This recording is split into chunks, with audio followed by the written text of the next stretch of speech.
नमस्कार. वसई तालुक्यामध्ये आता काँग्रेसची सुजन अभियान म्हणजे संघटना सुजन अभियान हे चालू आहे आणि ह्यामध्ये काँग्रेसचे इतक्या वर्षापासून कार्य करणारे पदाधिकारी, काही अलग अलग संघटनेवर देखील काम करणारे पदाधिकारी, ह्या सर्व मंडळींनी अध्यक्षपदाच्या रेसमध्ये फॉर्म भरलेला आहे आणि त्याच फॉर्म भरलेल्या एका सदस्य म्हणजे आज आपल्यासोबत समीर वर्तक हे देखील आहेत. हे काय सांगतात ते आपण ऐकूया. सरजी नमस्कार. नमस्कार. नमस्कार. सर, आता काँग्रेसचं सुजन अभियान चालू आहे, याबद्दल तुम्ही काय बोला?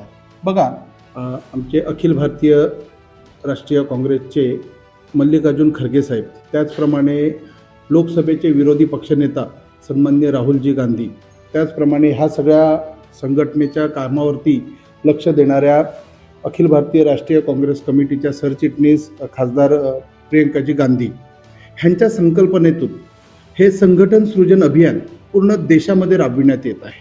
ह्या माध्यमातून पक्ष संघटनेत काम करणाऱ्या तळागाळातल्या कार्यकर्त्याला पक्ष नेतृत्वाची संधी मिळावी, नेतृत्व करायची तालुक्याला, जिल्ह्याला, राज्याला त्यांना संधी मिळावी, त्याच्याकरता हे संघटन सृजन अभियान चालू झालेलं आहे. या माध्यमातून ऑल इंडिया काँग्रेस कमिटीच्या माध्यमातून डायरेक्ट निरीक्षक प्रत्येक जिल्ह्यात पोहोचत आहेत आणि प्रत्येक जिल्ह्यामधील जो काँग्रेसचा कार्यकर्ता आहे तो ह्या प्रक्रियेमध्ये सहभागी होऊ शकतो आणि तो त्याचे टॅलेंट, त्याचं बॅकग्राऊंड आणि त्याची कामाची पद्धत जर का त्यांनी दाखवली आणि ती संघटन सृजन अभियानाच्या क्रायटेरियामध्ये बसली तर त्याला पक्षश्रेष्ठी नेतृत्व करण्याची संधी देणार आहे.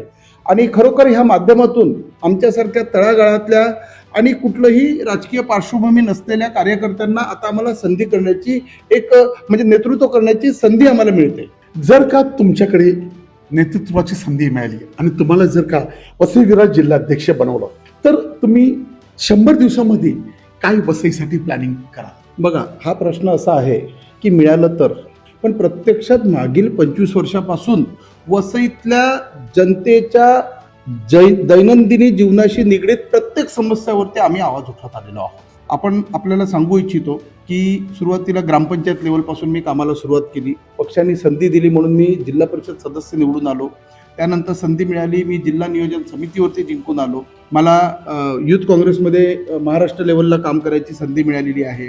वसई विरार शहर जिल्हा काँग्रेस कमिटी तयार झाली, त्याच्यामध्ये जनरल सेक्रेटरी, व्हाईस प्रेसिडेंट या पदावरती काम केलंय. त्याचप्रमाणे हरित वसईचे प्रणेते दिवंगत फादर फ्रान्सिस दिब्रिटो ह्यांच्या मार्गदर्शनात मला पर्यावरण संवर्धन समितीच्या माध्यमातून वसईतल्या पर्यावरणावरती काम करायला मिळालेलं आहे.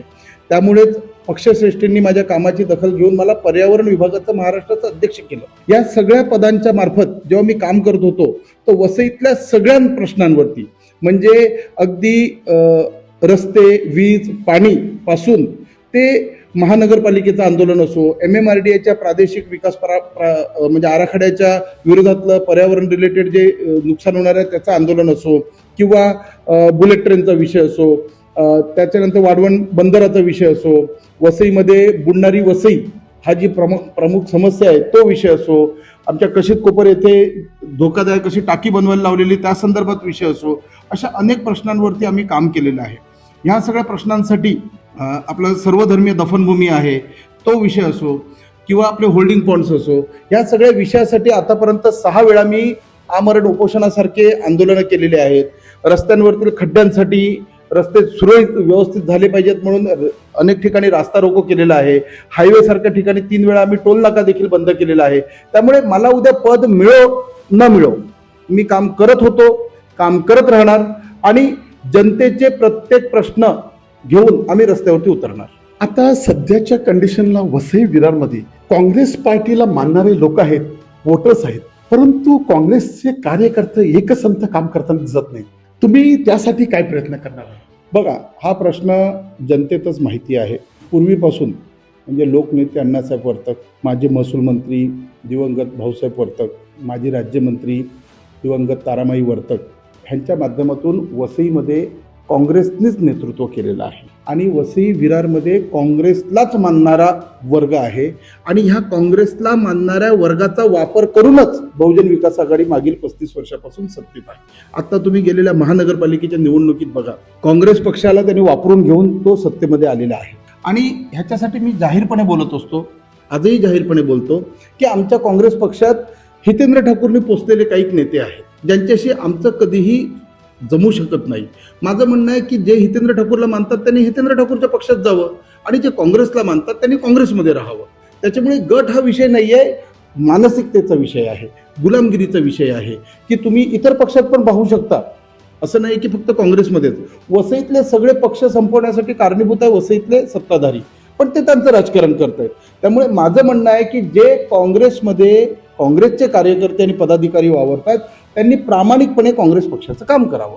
मागच्या काही दिवसापूर्वी काँग्रेसचे विधानसभेचे जे उमेदवार होते त्यांचं म्हणणं त्यांना मी विचारलं तर त्यांनी सांगितलं की जर का बहुजन विकास आघाडी आणि काँग्रेस एकत्र लढले तर आम्ही दुसऱ्या पार्टीला लांब ठेवू शकतो, म्हणून भविष्यात देखील काँग्रेस आणि बहुजन विकास आघाडी एकत्र कामकाज करण्यासाठी तयार आहे असं त्यांचं म्हणणं आहे.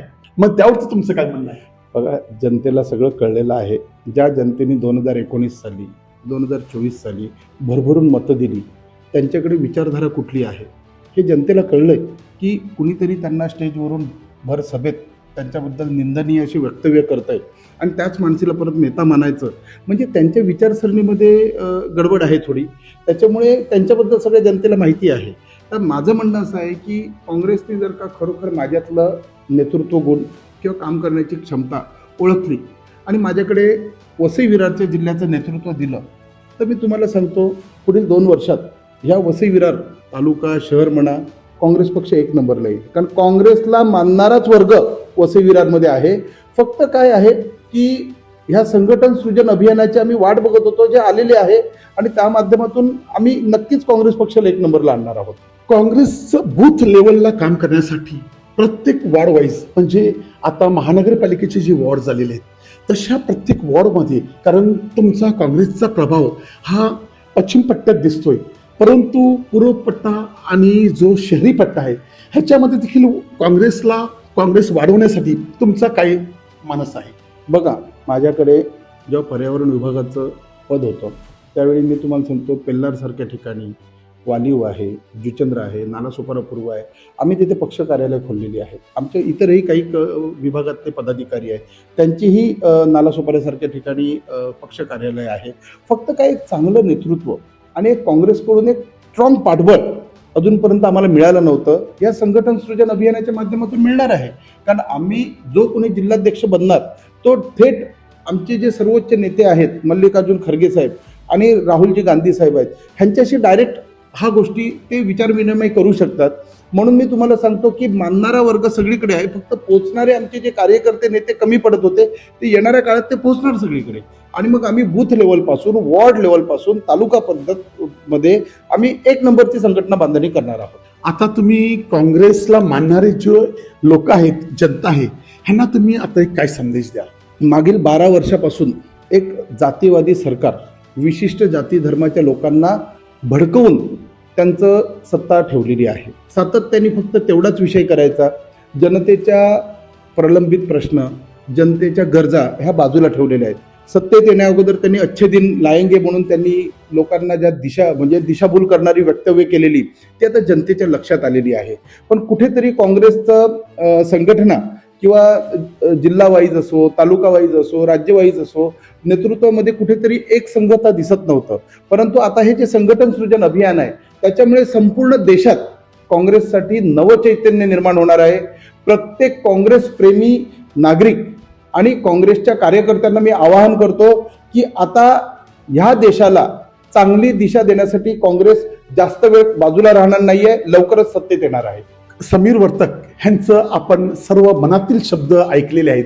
कारण त्यांचं म्हणणं आहे की वसई विरारमध्ये काँग्रेसचं राज्य होतं आणि पुन्हा काँग्रेसचं राज्य येऊ शकते.